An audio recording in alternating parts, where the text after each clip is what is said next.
ustedes estén atentos, pero creo que lo último que vimos, estamos viendo la pena de daño, estamos viendo el infierno.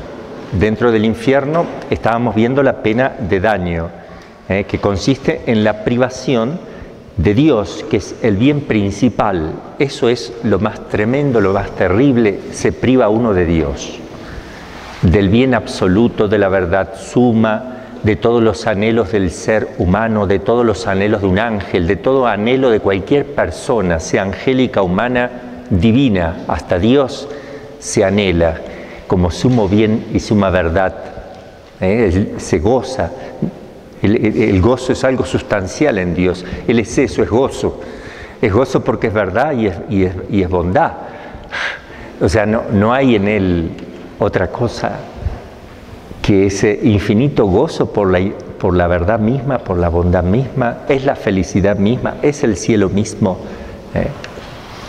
Pero en los ángeles y en los hombres, personas humanas y angélicas, por tanto personas creadas, el anhelo más grande por el cual uno fue creado, aunque ahora no lo entendamos, aunque ahora no lo podemos percibir porque tenemos un cuerpo herido por el pecado original, no entendemos lo infinito, no lo captamos, solo podemos tener una idea. Entonces, no nos resulta que sea. En la práctica parece que perdemos un familiar querido y puede doler más sensiblemente, afectivamente, que la pérdida de Dios. Pareciera, porque toca los sentidos, es más fuerte pero sensible. Y si es sensible, es limitado, es material, no es lo mismo y es temporal. En cambio, lo otro que no lo sientes es verdaderamente el bien supremo, lo que uno no tiene que perder, aunque parezca que no es nada, haberlo perdido. Porque somos carnales, sensibles. En cambio, en los ángeles no pasa eso. Cuando ellos eligieron por eso, ellos no se arrepienten, porque ellos no estaban influenciados por este desorden de la naturaleza humana, y entonces no tenían este problema de nosotros. Ellos directamente captaban la idea correcta en toda su amplitud. No tienen mamá, no tienen papá, muerte de familiar, nada de nada, todo eso es distinto. Entonces ellos captan que el único bien, sumo bien, absoluto, y sin embargo no lo serviré. O sea, ese no se mantiene, no lo cambian. En nosotros es distinto. Después estamos empezando a ver la pena de sentido. Está la pena de daño, que es la fundamental, que repercute en el ser mismo, por tanto en el cuerpo del hombre y en el alma va a repercutir también eso. En los ángeles, en su ser espiritual, pero en el hombre, en el cuerpo y alma, cuando el cuerpo resucite.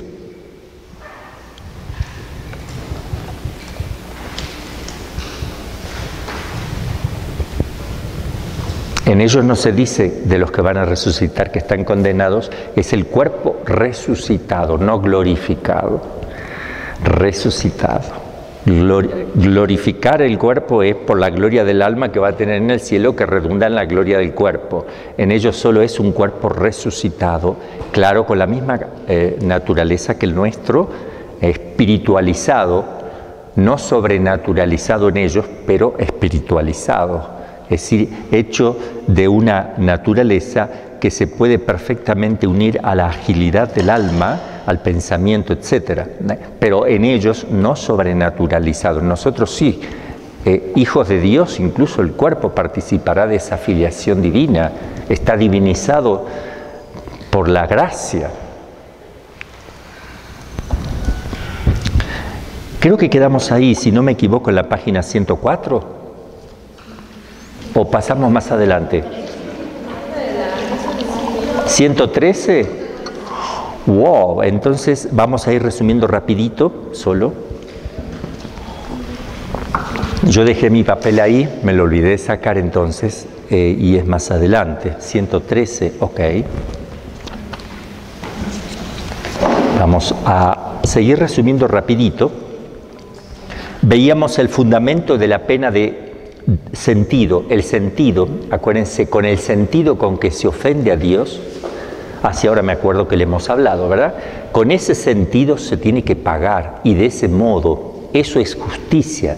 De hecho, ya lo vamos a ver de vuelta resumidamente, solo los titulitos, van a ver cómo Sor Faustina habla en su visión de que cada uno con el sentido con que ha ofendido es el sentido que ahora padece. El goloso padecerá hambre tremenda, o sea, todo lo contrario, porque eso es justicia. El tema acá es la justicia que se aplica. En cambio, los que se salvan, se aplica la misericordia.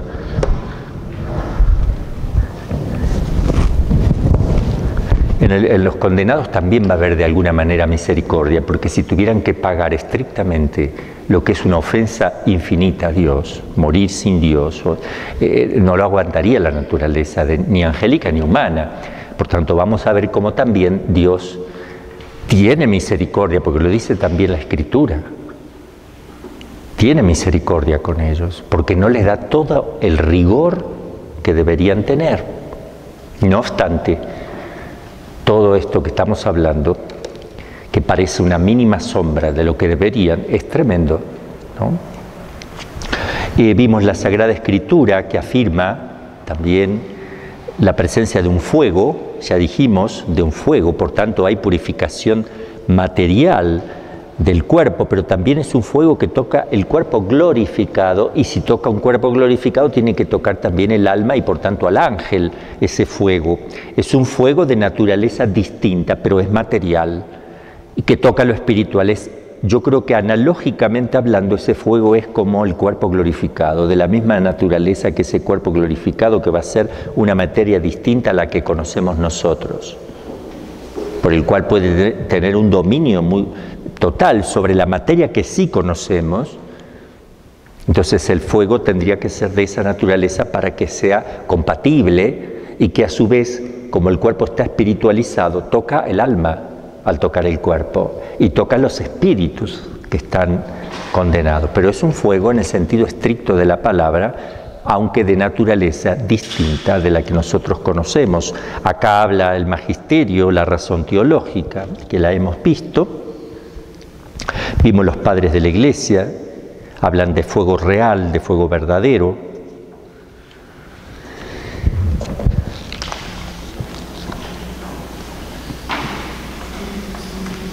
Bueno, entonces hay un fuego que es para todos.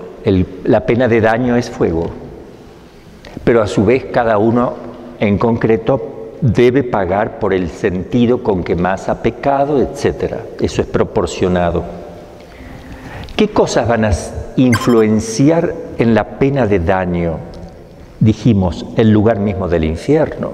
Eso lo dice también Santa Faustina al ver el infierno. Pongo a ella porque es la que más tal vez conocemos, y los pastorcitos.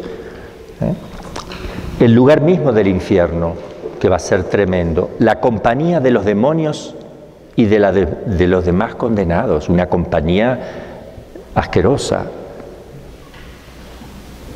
Uno tiene miedo que se le aparezca el demonio, ¿verdad?, en la habitación, ni quiere ver lo que va a ver en el rostro. Pero eso es psicológico. Lo real es mayor que lo que pasa en la psicología, en la realidad, ¿no? El tormento de los sentidos corporales internos y externos. Memoria, podría haberte salvado, podría haberte salvado, podría haber, ¿cuánto? Eternamente. O la imaginación, también atormentado por las imágenes, ¿verdad? Y los sentidos externos. Porque así como los que se salvan van a disfrutar con los sentidos externos también. Por eso uno se priva ahora. Por eso el sentido de la mortificación. Por eso el sentido de crucificarse con Cristo. Solo el que se crucifica con Cristo va a alcanzar la gloria que Cristo alcanzó. Es imposible salvarse sin crucificarse, porque la tendencia del mundo moderno es pensar que uno la puede pasar bien como cristiano y pasarla bien en la eternidad. O sea, disfrutar acá y allí. Y eso es incompatible, porque como estamos signados por el pecado original, todo bien que queramos hacer supone una muerte. Y es ahí que no queremos. No. ¿Te toca cocinar? No. ¿Te toca lavar el inodoro? No, se revela uno. ¿Qué querés? y quisiera comer, o quisiera ir a dormir. O sea, obvio que no podemos. Entonces está lo que llama el cumplimiento del deber de Estado, que nos va santificando porque debemos hacerlo con amor, y si lo hacemos con amor, ese es el medio, lo de todos los días, lo que realizamos diariamente. Eso es lo que a nosotros nos asemeja a Cristo, que ha muerto por nosotros. Nos estamos crucificando. Otra cosa que acompañará a los condenados es el gusano roedor de la conciencia. Hemos visto también el llanto y el crujir de diente, una expresión simbólica esta, no es como el fuego que es real, sino que la expresión del rechinar de dientes significa la rabia, la violencia, la rabia que hay en el infierno, ¿no? Y las tinieblas exteriores que van a invadir, unas tinieblas oscuras que a pesar de todo se ven los demonios entre sí, como nos enseña también tanto la Fátima como Santa Faustina, que son nuestros santos que hemos adoptado. Y la eternidad de las penas del infierno concluye con todas estas cosas, saber que es eterno. Eterno significa, nosotros ahora no tenemos la experiencia de saber lo que es eterno. Si a uno le dicen, a ver, ¿te duele la muela? Ya te atiendo. Te voy a dar un calmante, ya estoy, espérame eternamente y ya te doy el calmante. O sea, eternamente, que será mucho tiempo, no te lo voy a dar nunca. Nunca te voy a dar ese calmante.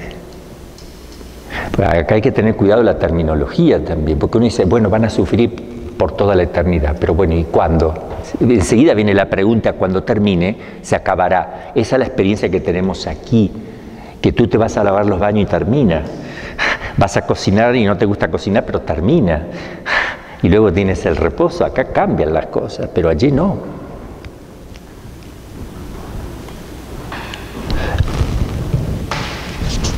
Bien, entonces,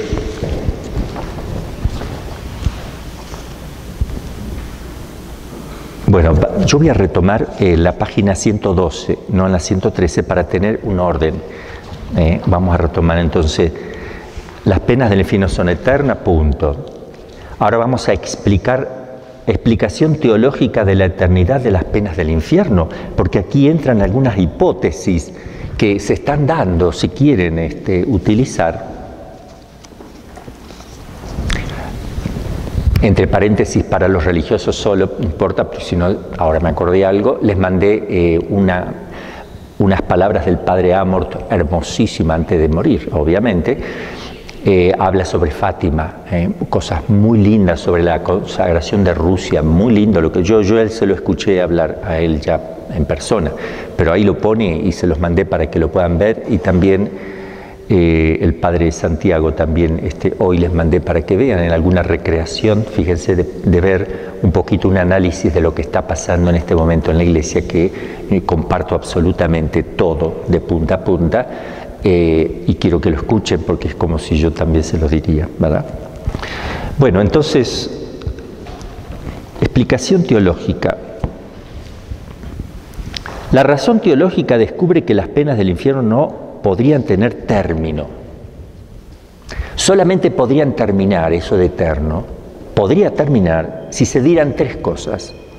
Cualquiera de estas tres que vamos a nombrar, entonces sí se terminarían. Primero, porque el pecador repara sus faltas y se rehabilita. Si se rehabilita, entonces sí tendría que terminar. Y si repara y se rehabilita, tiene que terminar. Segundo, porque Dios le perdona sin que se arrepienta, porque no es imposible arrepentirse. Que le perdone igual, sin que se arrepienta. Sería la segunda posibilidad de que se termine.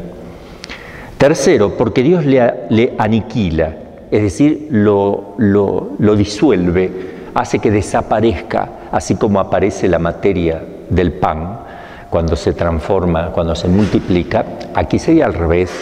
Uno deja la existencia. Vamos a analizar esto. Bueno, por un lado, uno a veces no entiende, porque uno dice, yo quisiera no estar antes que estar en el infierno. De hecho, hay gente que dice, en este mundo yo quisiera no estar en este. Basta de sacarme este problema que me atormenta día y noche, una angustia, un problema, una deuda, lo que quiera, y se quita la vida. Porque en realidad está buscando un bien. Él no está buscando un mal, se equivoca en el bien, en donde pone el bien. Él cree que es un bien porque se saca un problema. Ese es el factor, él se saca el problema. Se saca la muela, digamos, que le estaba causando un problema. Se ahorca. Pero se engaña porque la vida no termina, sino que se prolonga y se tiene en cuenta lo que yo hago aquí. Pero la conservación del ser la van a querer tener. O sea, quisieran que no, pero quisieran que sí. El ser no se puede aniquilar. Lo que tiene existencia espiritual, como el alma, podría aniquilarse otra cosa, pero de hecho sabemos que la materia se transforma, eso lo dice la física, que ve que se va transformando en una cosa, en otra. Todavía no se ha demostrado la aniquilación de algo, porque tampoco se puede demostrar cómo aparece. Porque si se puede demostrar que se aniquila, es lo mismo que si apareciera. ¿Me entienden? O sea, se necesita un milagro para la aniquilación, porque solo no se produce. Se necesita un milagro para la creación. A ver, que este vaso se aniquile y desaparece. Eso no, nada, ni una partícula está demostrada que ha sido aniquilada.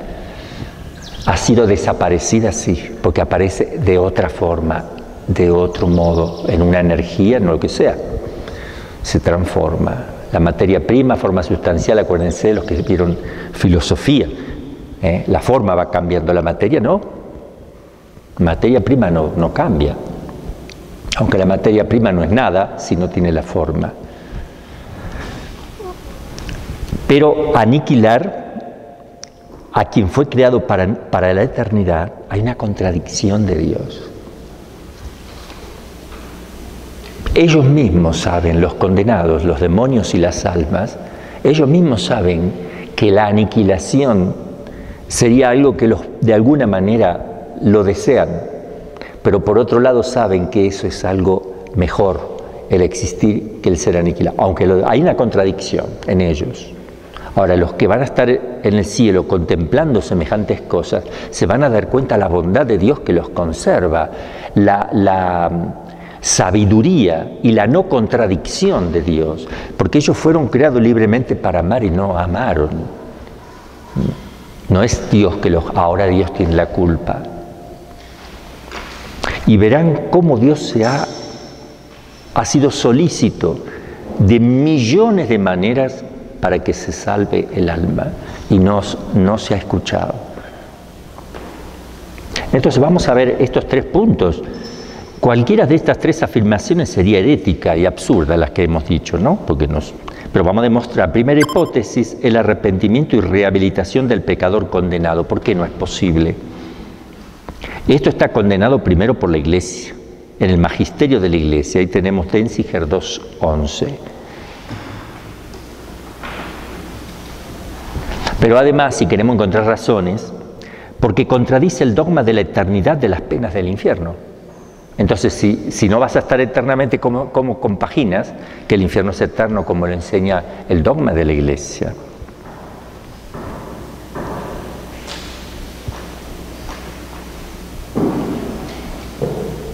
Porque el pecador no puede arrepentirse sin la gracia preveniente de Dios, que no va a querer recibir jamás, por haber cesado con la vida humana, el tiempo de la gracia y del arrepentimiento. Cesa, cuando tú mueres cesa todo. Por eso que antes de morir hay que arreglar las cuentas, ¿no? Porque los sufrimientos del condenado no tienen valor redentor alguno. Todo lo que está sufriendo no le sirve para remediar, porque es un castigo justo, no tiene mérito en sufrir.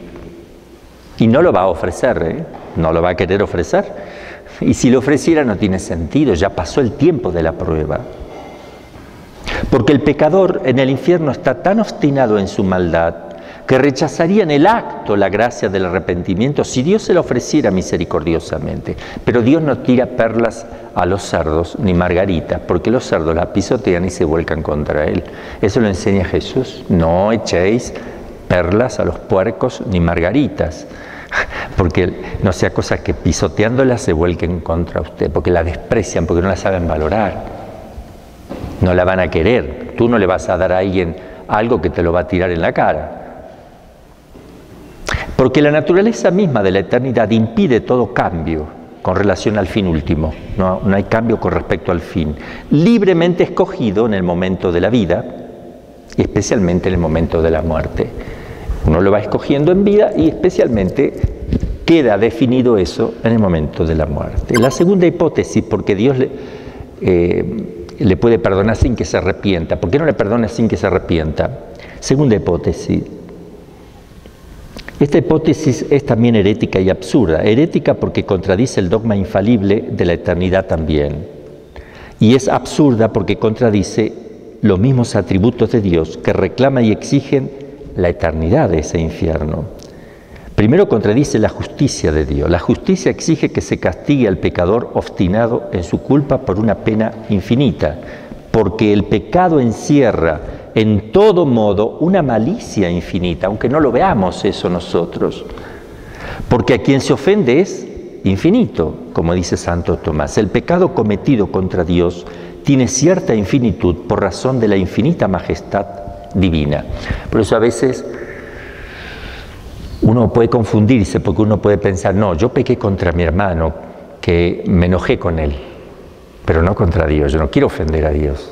Yo me enojé no lo quise mirar, le contesté mal a mi hermano, pero no a Dios. Yo a Dios no, ¿cómo le voy a hacer eso a Dios? Pero el que se lo hace a su hermano, se lo hace a Dios.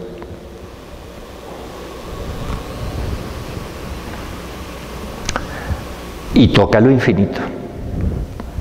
Toca el ser infinito. Si lo ofendes levemente a tu hermano, levemente tocarás a Dios, que es infinito.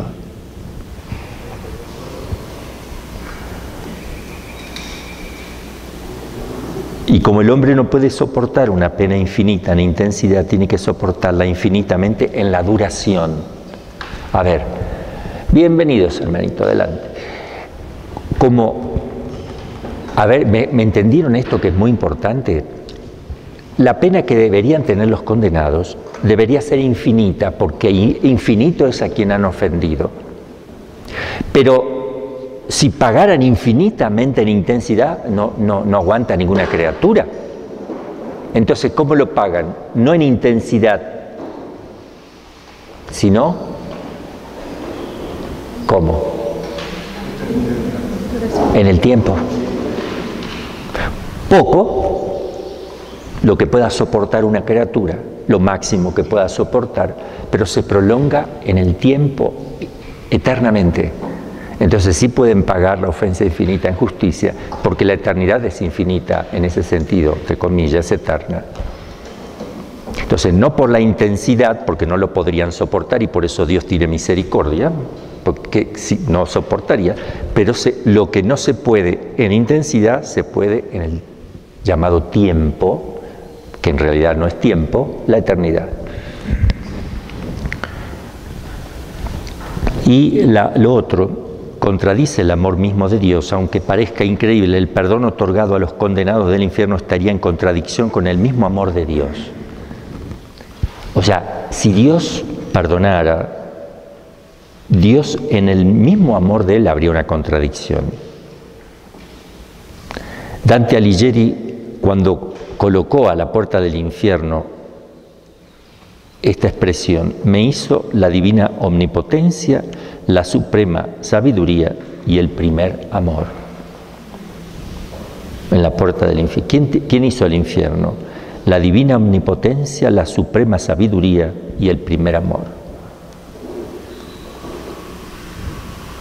El amor no violenta la voluntad libre. Por eso Dios, si le quisiera perdonar, los violenta. Los esclaviza peor que cualquier esclavo en este mundo. Los somete a la contradicción más grande que pueda haber si les perdona. porque tendría que obligarlos. Tendría que obligarlos en una especie de contradicción que sería peor que el infierno. Se verían más violentados, más terriblemente violentados. Por eso en el infierno no hay amor, porque el amor los aniquilaría de tanta contradicción. Entonces, que Dios no los quiera perdonar a costa de ellos, porque ellos no se van a arrepentir, va contra el amor.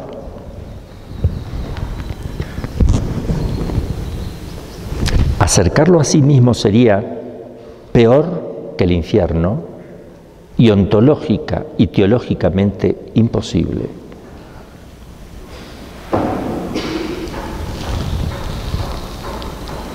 Y lo otro, el aniquilamiento de los... ¿Y por qué no los aniquila y se terminó? Eso contradice la sabiduría de Dios, que algo ya les dije, y la justicia contradeciría. La sabiduría, porque sería como una rectificación. Me equivoqué. Lo que estamos diciendo es una cosa para que la entendamos, pero va más al fondo. Una contradicción in terminis. Acuérdense que una cosa es que sea contrario y otro que sea contradictorio. El mayor insulto a un ser inteligente es decirle que sea contradicho. Porque acuérdense, lo contrario no es lo contradictorio. Contradictorio es como una persona no piensa, es lo más bajo del pensamiento, es el insulto más grande a un intelectual. Si no, no es blanco o negro, es blanco o no blanco, negro o no negro, eso es contradictorio. El blanco es contrario al negro, no hay problema. Puedo poner cosas contrarias, pero no contradictorias. De tal manera de decir, este hábito es azul, no azul. ¿Cómo? Azul, no azul. ¿Cuál de los dos? Los dos a la vez. Eso Dios, y aplicárselo a Dios. Esto es un cuadrado redondo. A ver, pase alguien a dibujarme un cuadrado redondo. Sin embargo, no es contradictorio, es contrario. Porque lo contradictorio sería un cuadrado no cuadrado. Redondo no redondo. No se me duerman. No sea cosa que se caigan al precipicio, durmiéndose. Bien. Contradice la justicia en el orden metafísico. Es mejor existir que no existir, aunque sea sufriendo, objetivamente, no subjetivamente. Subjetivamente no, pero objetivamente sí.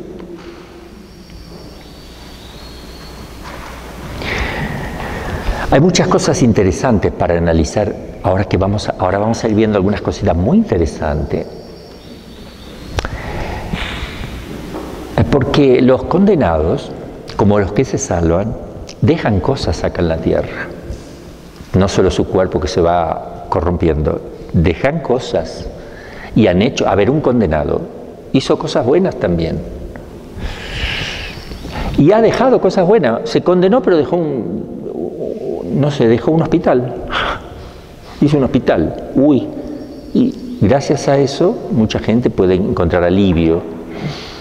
O qué sé yo, dio limosnas, o hizo algo del cual se sigue produciendo frutos buenos, pero se condenó porque murió en pecado mortal, está en el infierno. Mientras se van haciendo cosas buenas, ¿no podría disminuírsele un poco algo? Seguramente hasta el fin del mundo, porque después que se termina el fin del mundo, el bien no se sigue propagando porque no estamos más sobre la tierra, pero al menos hasta el fin del mundo. ¿Podría uno ir de alguna mitigando ciertas cosas? Es la pregunta que me hago. Otra pregunta, en la medida que está condenado tanto tiempo, porque ¿qué pasa con los pecados? Porque supongamos una persona que católica, practicante, se absorbe de los pecados y claro, está perdonado, pero falta pagar la pena que se tiene que pagar en el purgatorio. Pero supongamos que muere en pecado mortal más adelante y no terminó de pagar en el purgatorio lo que tenía que pagar. Y se va al infierno. Eso que debía pagar en el purgatorio, que era temporal, ¿qué va a pasar en el infierno con esa temporalidad? Madre Pía, ¿me está entendiendo, no? También es una pregunta que hay que hacerse. Y también los que se salvan, esto está toda hora, yo se los pregunto para que uno, al preguntar, aparece la inquietud. Y cuando tocamos el tema, a ver cómo era, eso es una forma pedagógica también que siempre es interesante. Lo pone Santo Tomás con las objeciones, siempre te empieza con las objeciones y crea un problema y después va solucionando. Yo también estoy tratando de ver eso. El que va al cielo,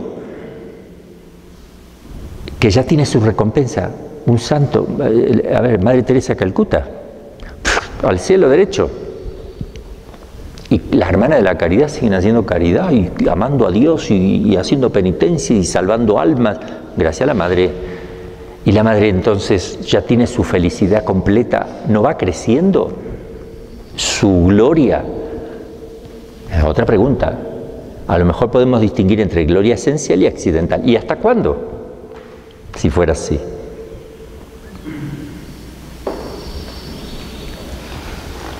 Por eso yo escribí un libro, al menos uno,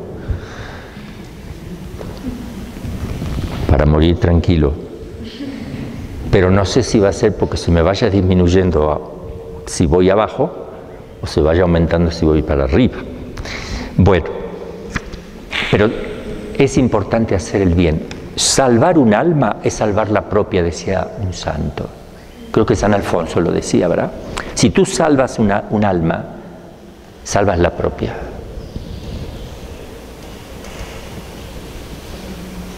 Y hablando de las almas del purgatorio, ahí lo que voy a decir, yo lo digo más, que ha habido casos donde ya les dije, hay personas que han visto sombras, movimientos, no se alcanzan a ver, no se deja ver como pidiendo oración.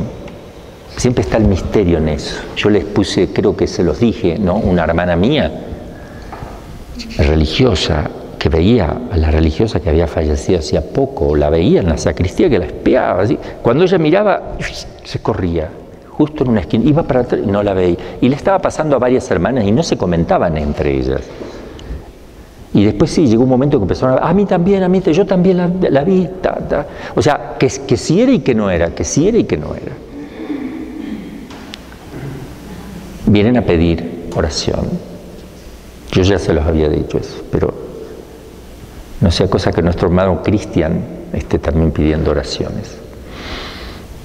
Porque sí, algunos han visto cosas por ahí, los hermanitos, por separado, aquí dando vuelta, hábito azul. Nuestro hermanito Cristian murió con su hábito puesto, contento. Por eso yo quiero que recemos por Cristian, porque sí lo han visto por separado y no una sola vez. Cuando vivíamos aquí. ¿Mandé? Cuando vivíamos aquí, una hermanita me era religiosa. Bueno, ahí hay que rezar por esa religiosa también, con nuestro hábito, y no será la hermana ajena. Pero fue cuando las veces que estaba No escucha a la gente, ojo que está escuchando la gente aquí. ¿Qué dice, madre? Que aquí, bueno, dice una hermanita que una vez vieron una hermanita aquí también y han rezado por ella. Eso también, digo para que no se asusten, esas cosas suelen darse. Se los digo porque yo conozco, como a uno es sacerdote, le vienen a contar más seguido, pero esas cosas suelen pasar porque Dios es muy bueno, más de lo que uno cree. Cuando hablamos del infierno no veamos a Dios malo, Dios es muy bueno. El tema es que nosotros no aceptamos la bondad. Y ya van a ver que vamos a hablar de una cosa para que lo entiendan, que es muy importante. Mostrar el infierno, como lo hizo la Virgen de Fátima. ¿Por qué lo muestra? Si lo más importante es buscar a Dios por el amor que por el temor. Otro planteamiento. Sin embargo, es un acto de amor mayor mostrar el infierno. Van a ver por qué. Es mucho mayor que decir, amen a Dios, que Dios les ama infinitamente. Mostrar el infierno es más. Y toca a más gente y convierte más.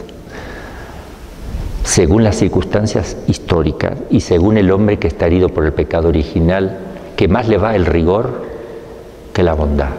Ya van a ver ahí algunas cositas interesantes, unas reflexiones, porque uno dice, ahora entiendo. Entonces, asustarme, meditar sobre el infierno, lo que hace San Ignacio de la contemplación, meterme y escuchar hasta los sonidos y olfatear el olor pútrido del lugar, etc. Todo eso es bueno. Por lo otro que viene, por lo otro que viene. Bien, entonces vamos ahora a comenzar con un tema, cuestiones complementarias, la psicología de un condenado. Cuando hablamos de psicología del condenado, hablamos de la parte subjetiva, no objetiva. ¿Objetivo qué es? Es un fuego que te quema, objetivo para todo. Primero la pérdida de Dios, objetivo para todo. Un fuego que toca el alma y el cuerpo para el hombre y toca el ser espiritual para un ángel, eso es objetivo. Ahora, cada uno sufrirá subjetivamente distinto, nadie sufre igual. Y entonces hablamos de la psicología, ¿qué pasa dentro de mí? Mecanismo psicológico cuando yo estoy o cuando hay una persona en el infierno. Santo Tomás dedica una cuestión entera, en la cuestión 98 de la Suma Teológica, para examinar el funcionamiento psicológico. Con esto vamos a aprender un poquito de psicología también, y la mejor psicología, realista. Entonces examina este funcionamiento psicológico de las almas reprobadas y los sentimientos que experimentan en orden a Dios. Miren qué lindo, ustedes quieren, estamos viendo el infierno, la maldad, lo espantoso de eso. ¿Qué les produce cuando uno dice, Dios es infinitamente bueno, la bondad que Dios tiene? ¡Wow! Me cae mucho mejor. O sea, puedo ir más allá y puedo ir un poquito más allá de lo que siempre pensé de la bondad de Dios y la deseo. Porque toda verdad que se vea siempre ayuda a todas las demás verdades, porque son verdades. Cuando los niñitos pastores vieron el infierno, el amor que les agarró a Dios, a las almas, de hacer más penitencia, no era el miedo, es que se llenaron de santo temor, que es un don del Espíritu Santo y que está inspirado y movido por el amor. Pero claro que les dio miedo, pero hubo un salto del miedo al amor, porque somos hijos del rigor, hijos del pecado, tenemos pecado original. La única criatura que podría haber aprovechado sin mirar nunca el infierno hubiera sido la Santísima Virgen, con que solo conociera que Dios, quién es Dios, ya está. Ya no necesita meditar el infierno como con la meditación ignaciana, ¿verdad? Y la humanidad de Cristo.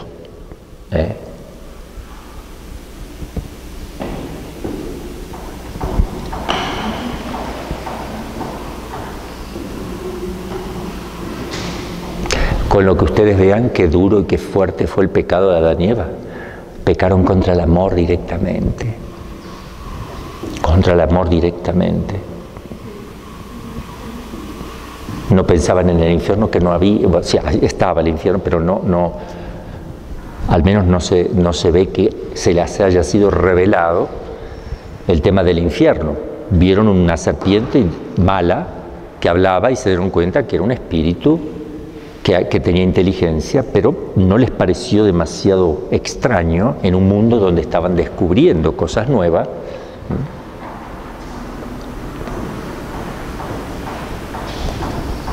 Bueno,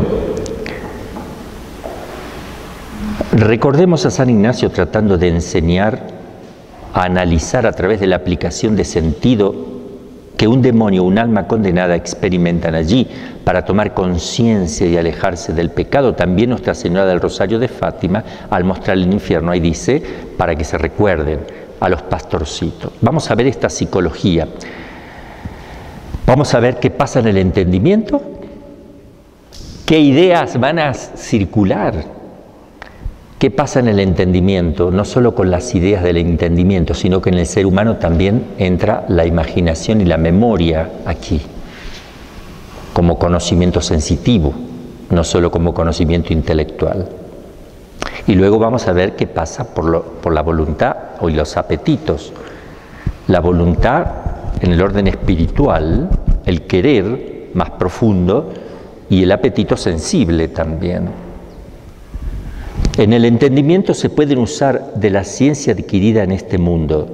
También vamos a ver si el que está en el infierno puede usar lo que conoció y adquirió como ciencia en este mundo, si lo va a poder seguir usando, porque si yo conozco quién es Dios, si yo experimento qué se siente, cómo se siente el amor de Dios también, por ejemplo, yo puedo tener una experiencia de amor de Dios, cosa que en el infierno si yo me condeno no la voy a tener jamás.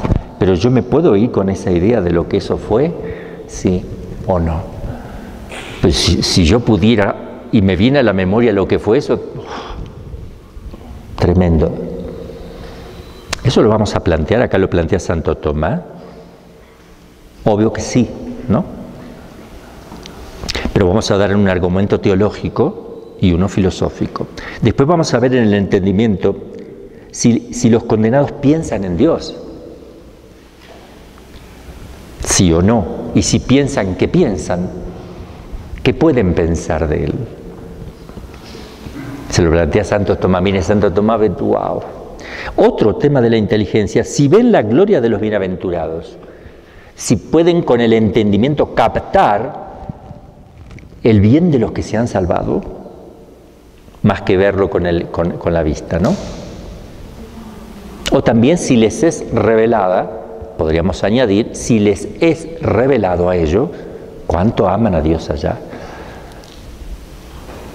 En cuanto a la voluntad, en sí misma primero, si la voluntad de los condenados es mala por sí misma,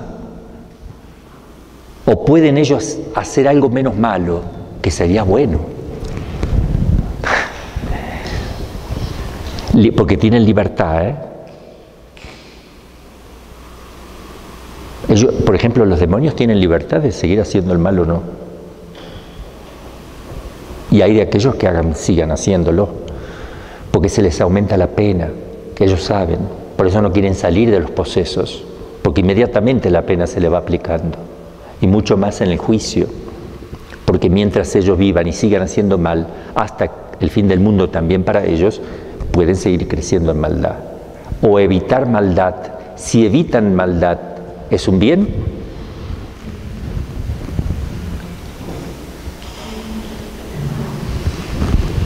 ¿Por qué no hacemos un debate, Simón? ¿Hacer menos mal es hacer bien? Matar un niño, hacer un solo aborto y hacer 3.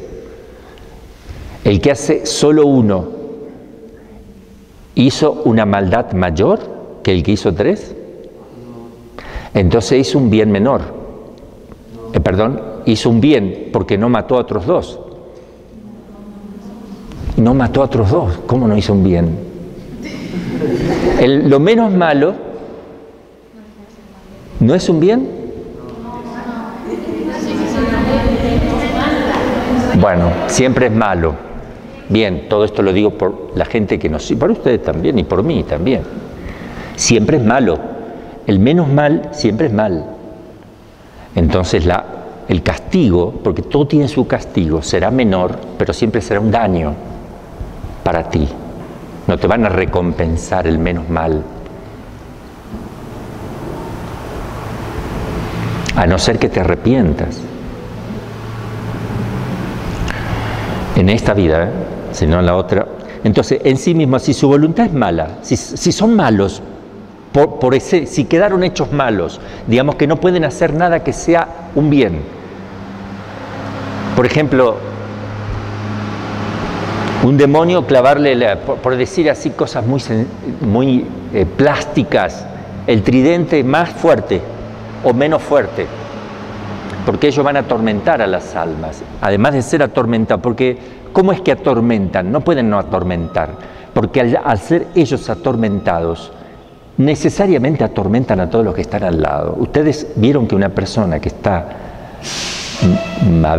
muy nerviosa, pone nervioso al que está al lado, o influye el ser de uno. Una persona apacible, tranquila, produce alegría y bienestar. Entonces, también los condenados, ellos no pueden no influir haciendo daño en todos los demás. Otra cuestión de la voluntad, si se arrepienten de sus pecados. A ver, una cosa es el remordimiento de los pecados, otro es el arrepentimiento.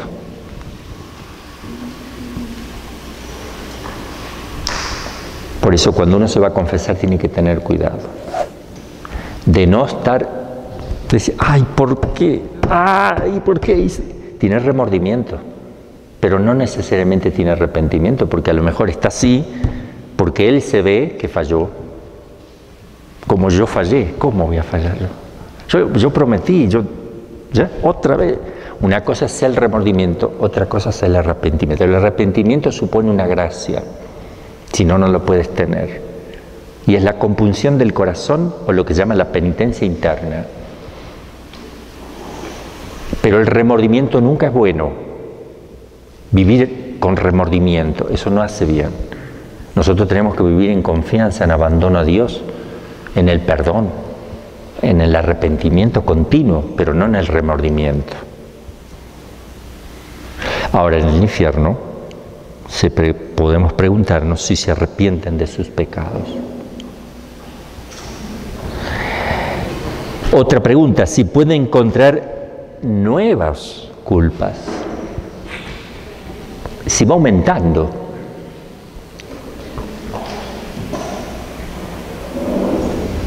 Tal vez mientras todavía existe este mundo, puede ser que sí, porque siguen haciendo daño con lo que hicieron, pero una vez que termina todo, se aumenta por el mal que van haciendo a su vez. Esa es otra pregunta. Después vamos a ver con relación a Dios, si ellos odian a Dios. También podríamos plantearnos si pueden no odiar a Dios. Lo podemos poner de otra manera. Si en algún momento tienen una pausa en ese odio a Dios, o tiene que ser continua. El mal que hacen tiene que ser continuo, o puede haber una pausa diciendo, bueno, ya descansamos un poco antes de seguir haciendo el mal. Vamos a tomar un recreo. Otra pregunta, si quisieran no existir, psicológicamente hablando, ¿ellos quisieran no existir?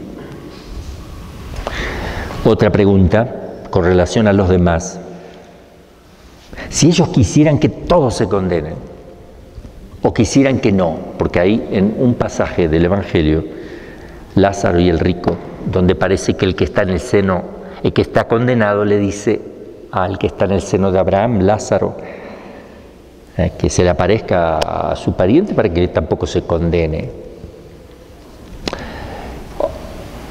No se debe tomar ahí literal porque se está enseñando, lo que se propone enseñar aquí Cristo es la imposibilidad de la comunicación de un lado al otro y de la imposibilidad de arrepentirse por asustarse, que eso no tiene nada que ver, que hay que creer, hablar, etcétera.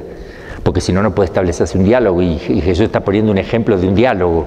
Entonces, obviamente, algunos dicen que no, que en realidad no se condenó, está en el purgatorio, porque como en el purgatorio hay amor, no quiere que el otro venga al purgatorio. Yo no soy partidario, eso es una interpretación moderna, pero los padres de la Iglesia siempre vieron el infierno como el lugar del condenado.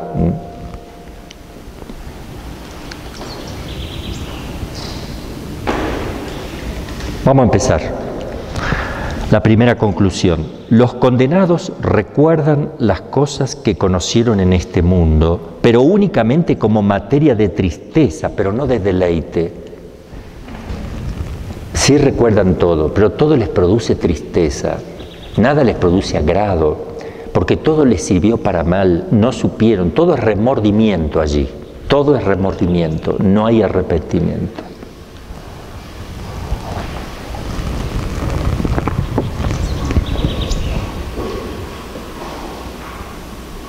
El remordimiento es el rechinar de dientes. Por eso tengan cuidado y tengamos cuidado todos los que están escuchando. No confundamos el arrepentimiento con el remordimiento, porque podemos estar confesándonos por remordimiento, pero no por arrepentimiento. Por eso volvemos a lo mismo, porque son mis fuerzas, ¿eh? No lo voy a hacer más. ¡Tap! Me pongo más duro todavía. Próxima, no puede ser que yo no pueda superar esto. ¡Tac! Voy y me confieso. Vas a caer al otro día, vas a volver a caer, porque estás luchando con tus músculos, porque no te arrepientes. El que se arrepiente supone una gracia, supone que sin Dios nada puedes hacer, supone el amor que Dios te tiene y el desprecio que has tenido de dejar de amar a quien tanto te ha amado. Por eso que para el arrepentimiento es verdadero y no para el remordimiento, siempre hay que hacer el examen teniendo en cuenta adelante Cristo crucificado, para que realmente te muevas a compasión y no te muevas por remordimiento, por soberbia, ¿no? ¿Y cómo lo prueba? Esto lo enseña Santo Tomás, ¿eh? Es la conclusión. ¿Cómo lo prueba Santo Tomás? Él pone dos argumentos, uno teológico y otro filosófico, para explicar esto de que todo lo que recuerdan les produce tristeza y no deleite. El argumento teológico que pone es el texto de San Lucas, capítulo 16, versículo 25, en el que el patriarca Abraham le dice al rico Epulón, condenado en el infierno: hijo, acuérdate de que recibiste ya tus bienes en vida. Y se pone triste. Haz eso, lo único que tienes que hacer es recordar que has tenido tus bienes en vida. El segundo, el filosófico, es el hecho de que las especies inteligibles, es decir, las ideas que yo tengo, que abstraída de las cosas, las ideas mías con las que yo me voy a ir para el otro lado, permanecen en el alma separada, no se pierden esas ideas.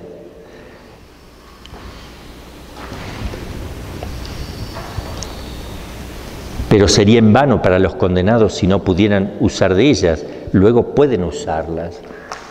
Claro, se van con ellos. Esas ideas, sí. Todo el conocimiento que se tenga, uno se lo lleva. Y en el corpus, en el cuerpo del argumento, voy a leer textual para que nos hagamos el oído también al escrito de Santo Tomás, y porque está simple y lindo para leerlo. Dice: así como por la perfecta bienaventuranza que gozarán los santos, nada les faltará de cuanto pueda producirles alegría, así nada faltará a los condenados de cuanto puede ser para ellos ocasión de tristeza. Es muy simple. Y sigue diciendo: así los condenados tendrán la consideración actual de las cosas que conocieron en este mundo, pero únicamente como materia de tristeza, no de alegría, porque recordarán los males que hicieron, a los que deben su condenación, y los bienes que perdieron, y uno y otro recuerdo les atormentará. De semejante manera serán atormentados pensando que las cosas especulativas que aprendieron las intelectuales en este mundo las conocieron de modo imperfectísimo, porque no las relacionaron con el fin último, que es la salvación eterna, y perdieron la suma perfección de las mismas que hubieran podido alcanzar en la gloria del cielo. ¿Alguno tiene un marcador rojo para marcar un error que tengo aquí? Gracias.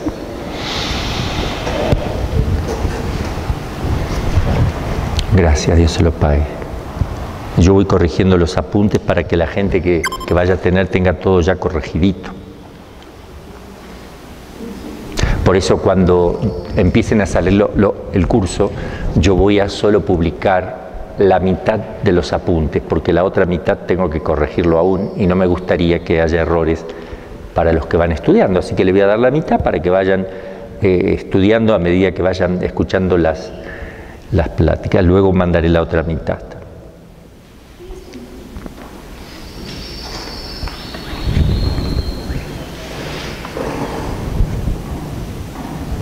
Bueno, el profeta de Dios, en el libro de la sabiduría, Dios había ya descrito en el Antiguo Testamento lo siguiente: luego vagamos fuera del camino de la verdad, la luz de la justicia no nos alumbró, no salió el sol para nosotros. Nos hartamos de andar por sendas de iniquidad y perdición, atravesamos desiertos intransitables, pero el camino del Señor no lo conocimos. ¿De qué nos sirvió nuestro orgullo? ¿De qué la riqueza y la jactancia? Todo aquello pasó como una sombra, como noticia que va corriendo, como nave que atraviesa las aguas agitadas, y no es posible descubrir la huella de su paso, ni el rastro de su quilla en las olas. En efecto, la esperanza del impío es como brizna arrebatada por el viento, como espuma ligera acosada por el huracán. Se desvanece como el humo con el viento, pasa como el recuerdo del huésped de un día. Los justos, en cambio, viven eternamente. En el Señor está su recompensa y su cuidado a cargo del Altísimo. Qué hermoso para reflexionar, ¿verdad? Hermosos textos. Todo esto lo pueden meditar. Hay que meditar estas cosas. Podemos ir con este librito a meditar también textos hermosos de la Escritura, de Santo Tomás. Todo lo que se estudia en teología es causa de contemplación, debería serlo. Vamos a ver el conocimiento natural que se tiene en este mundo, lo que naturalmente se... El estado de condenación no cambia la naturaleza intelectual de los demonios o de las almas condenadas, ni disminuye sus conocimientos naturales. Cuando uno se condena no es que se disminuya, se sigue eso. Lo dice Santo Tomás, lo enseña en la Suma Teológica.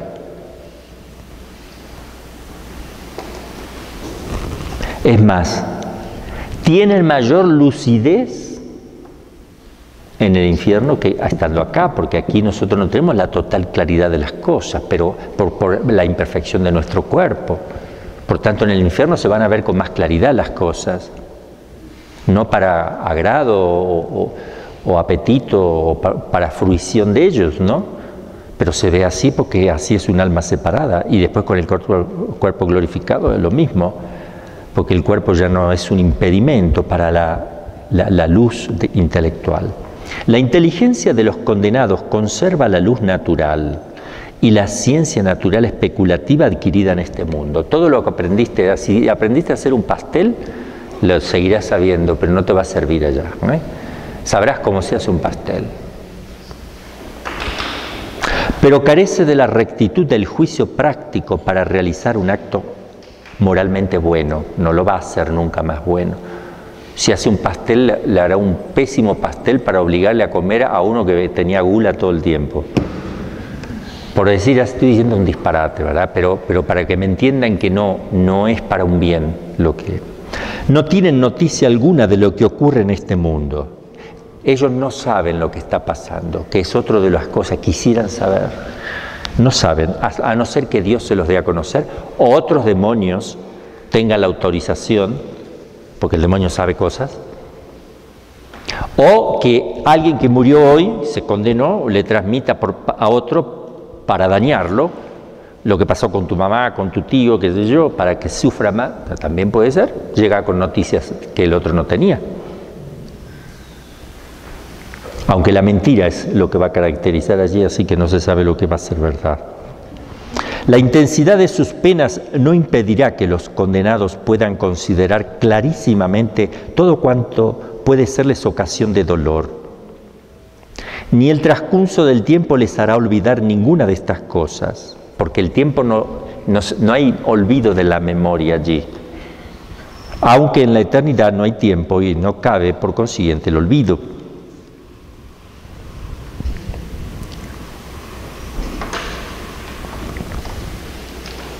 Los demonios tienen torpezas también. Eso uno lo ve como exorcista. Cometen errores. Son muy inteligentes, muy agudos, pero cometen algunos errores, por el cual uno descubre engaños. Si no, no podríamos. Pero el pecado los entorpece. El conocimiento sobrenatural. Esto es natural. Ahora, lo que yo conozco acá en esta vida, sobrenaturalmente, los sacramentos, la vida de la gracia, la maternidad divina, todas las cosas que yo conozco porque me fueron reveladas, pero yo me condeno esas cosas que conocí sobrenaturalmente. ¿Conservan los demonios y condenados el conocimiento de las verdades de la fe que adquieren antes de su caída o durante su permanencia en este mundo? Sí, pero ese conocimiento ya no es sobrenatural o virtuoso. Él no está conociendo por la gracia. Es un recuerdo de lo que conoció, sino meramente natural y para su mayor tormento. Porque dice Santiago, capítulo 2, versículo 19, también los demonios creen y tiemblan. O sea, es creer, pero no es fe. Fe informada. Tienen la fe informe, tienen el conocimiento de lo que conocían. Nada más. Saben que en la Eucaristía está Cristo. No hay amor, es una fe muerta, pero saben hasta tal punto que el mayor sacrilegio posible es la profanación eucarística acá en este mundo. No hay otro mayor, porque es presencia real. Y es lo que sucede, sobre todo cuando se va acercando el mes de agosto, ¿no? Cada año. De octubre. Cada año, donde comienzan un mes o dos antes, ya empiezan los robos y profanaciones, y tal vez un poquito antes, porque saben que si todo fuera muy cercano, las iglesias cerrarían y estarían, más o menos, antes de eso, pero es para profanar esa noche, ¿no? Especialmente. La noche que muchos somos cómplices por disfrazarnos y somos cómplices de todo eso que se hace cuando nosotros aceptamos estos cultos, directa o indirectamente, somos cómplices de todas las profanaciones, sacrilegios y todo lo que se hace con Halloween. Si yo tomo parte en ello, aunque sea mínima, entonces miren, lo vemos eso en la parte, en la justicia humana. A ver, si tú robas un banco, entran 5 a robar el banco. Uno abrieron la caja fuerte. Cada uno manoteó lo que pudo. Uno sacó 20 millones de dólares, el otro alcanzó a sacar 100. El otro sacó $1. Agarró al vuelo y venía la policía y lo agarraron a los 5. El que robó $1 le van a dar la misma cantidad que el que robó los 5, porque todos robaron lo mismo, no importa cuánto.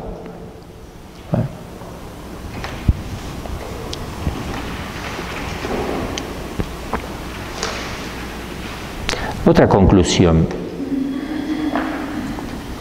Los condenados piensan en Dios, pero únicamente en cuanto ese pensamiento puede producirles tristeza, porque no hay cosa que le pueda consolar a ellos.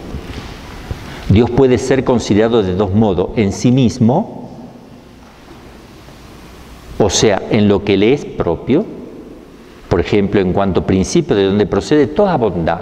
Eso lo saben los demonios, que Él es el principio de toda bondad. En este sentido no pueden pensar en Él sin alegría.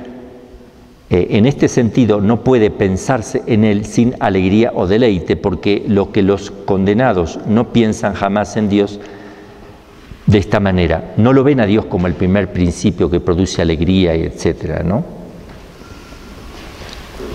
En cuanto a algo que le es como accidental o en sus efectos, tales como castigar, Dios es el que castiga. En este sentido, el pensamiento de Dios puede inducir a tristeza y de este modo es como los condenados piensan en Él. No lo piensan como el principio de la bondad de todas las, ¿no? Porque eso produce deleite. Como el principio de la belleza tampoco. Pero de la justicia, de que da a cada uno según lo que merece, etc. Pero eso le produce tristeza. Lo ven bajo esa formalidad a Dios. Otra conclusión. Los condenados ven, con la inteligencia, en cierto modo la gloria de los bienaventurados hasta el día del juicio. Pero van viendo, porque Dios se los muestra, porque de alguna manera eso es algo que, bueno, acá lo dice Santo Tomás así. Para probarlo, Santo Tomás se apoya en el texto de San Lucas, capítulo 16, versículo 23, donde dice que el rico Epulón vio desde el infierno al pobre Lázaro en el seno de Abraham. ¿Lo dejó ver el Señor? Sí, lo deja ver. Y escribe esto Santo Tomás. Los condenados antes del día del juicio, ven a los bienaventurados en la gloria, no porque conozcan cuál sea la gloria de que gozan, eso no lo pueden conocer, sino porque ven que están colocados en una gloria inestimable. Y esto les llena de turbación, como dice de los impíos el libro de la sabiduría. Al verlo, al justo, se turbarán con terrible espanto y quedarán fuera de sí ante lo inesperado de aquella salud. Pero después del día del juicio serán privados totalmente de la visión de los bienaventurados. Ni disminuirá por esto su pena, sino que más bien se aumentará, porque recordarán la gloria de los bienaventurados que vieron durante el juicio final o antes de él, y esto les causará gran tormento. Pero además se afligirán al ver que han sido reputados indignos incluso de ver la gloria de los santos, que los santos han merecido poseer. Por ejemplo, en el infierno se sabe, los demonios saben si alguien se fue al cielo, porque no está en el infierno primero. Y segundo, tal vez no sepan exactamente si están en el purgatorio o en el cielo. Pero ven que se está muriendo, se murió y no lo tienen con él, obviamente, lo perdimos, ¿no? Y nunca los quieren para sí. Es distinto, lo quieren, pero no para sí. Y ese querer no es un querer, sí, es un querer, pero movido por el odio, no es amor.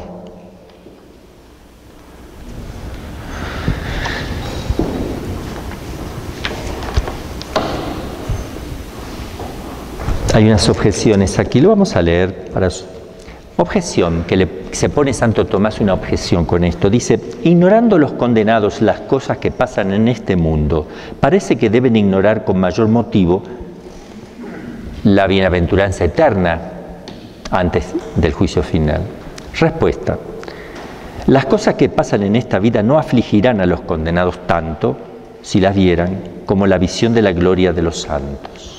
O sea, la respuesta de Santo Tomás. Objeción, otra más. No debe concederse a los condenados lo que en esta vida solo se concedió rarísimamente y por gran favor a algunos santos, como a San Pablo, que fue arrebatado hasta el tercer cielo. O sea, dice, ¿por qué le van a dar a los demonios lo que solamente algunos santos pudieron ver, de que algunos han llegado a la gloria, etcétera? Respuesta, en el caso de los condenados es muy distinto, porque no se les concede esa visión experimentando y esperando la futura gloria, como a San Pablo, sino todo lo contrario, para mayor dolor y confusión. Otra conclusión. ¿Cuánto falta para que toque el recreo? 7. Vamos a ver esta conclusión. La voluntad deliberativa de los condenados siempre es mala y siempre tiende al mal. ¿Qué es la voluntad deliberativa?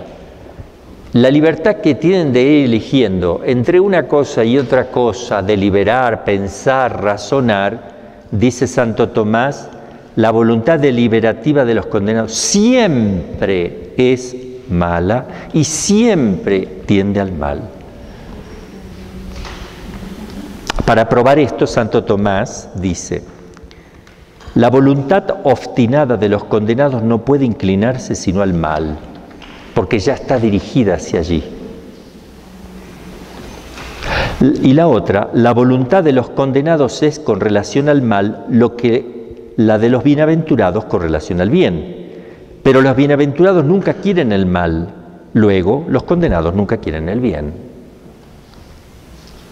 Uno que se salvó y está en el cielo nunca querrá el mal. Lo mismo un condenado nunca querrá el bien. Y acá está Santo Tomás, lo pongo aquí el corpus, que lo explica lo mismo con palabras muy simples. Santo Tomás tiene un modo muy simple de explicar las cosas. Lo van a leer ahí solito para que yo pueda ir avanzando un poquito más.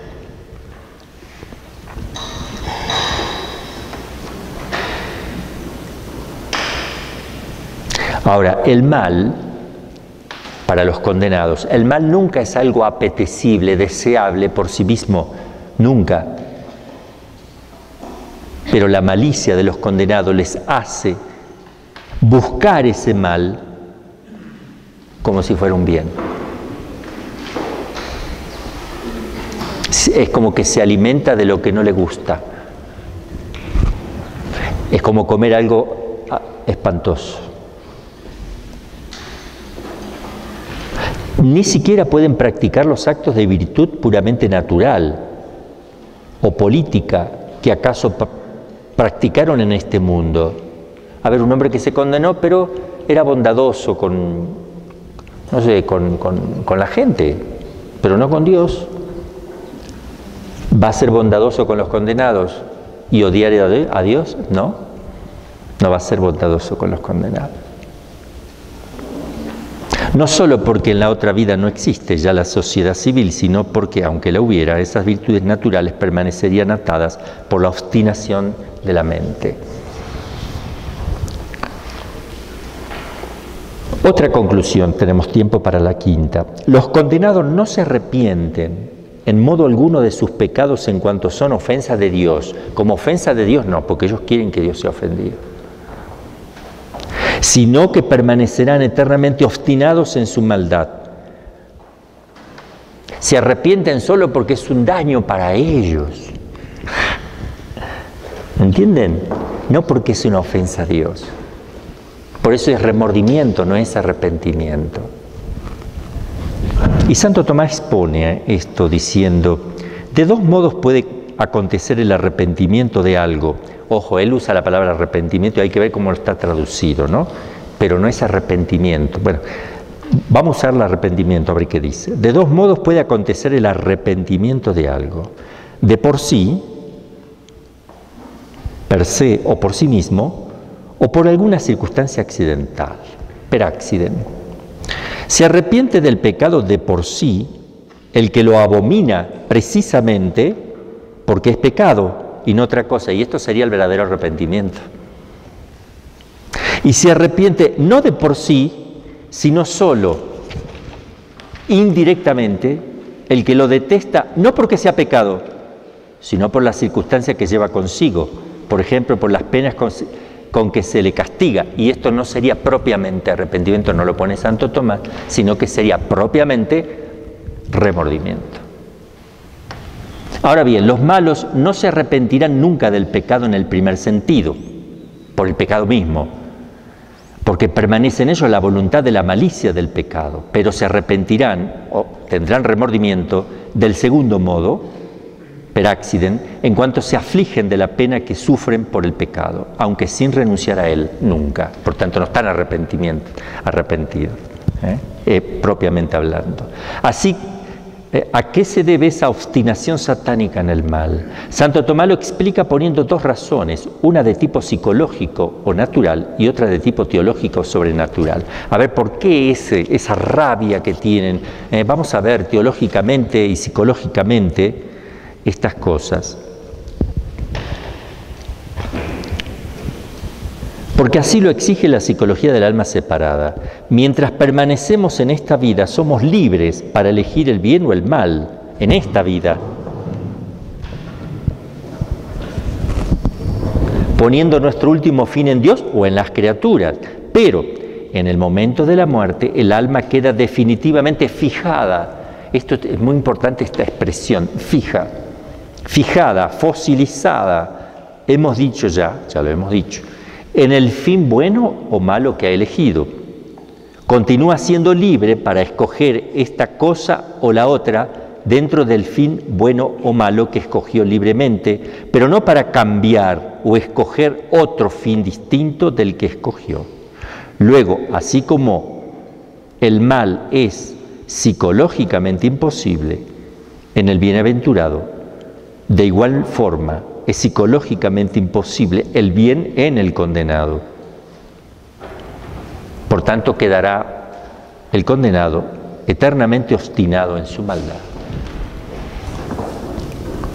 La explicación filosófica de esta inmutabilidad en el fin previamente elegido hay que buscarla en la naturaleza misma del funcionamiento psicológico del alma separada. A ver, ¿cómo funciona la psicología? Hemos indicado ya que las almas separadas funcionan a la manera de los espíritus angélicos, porque está separada aún, no por razonamiento o discurso, sino por el golpe de vista. No pueden pasar de una idea a otra porque no tienen su cuerpo para hacer eso.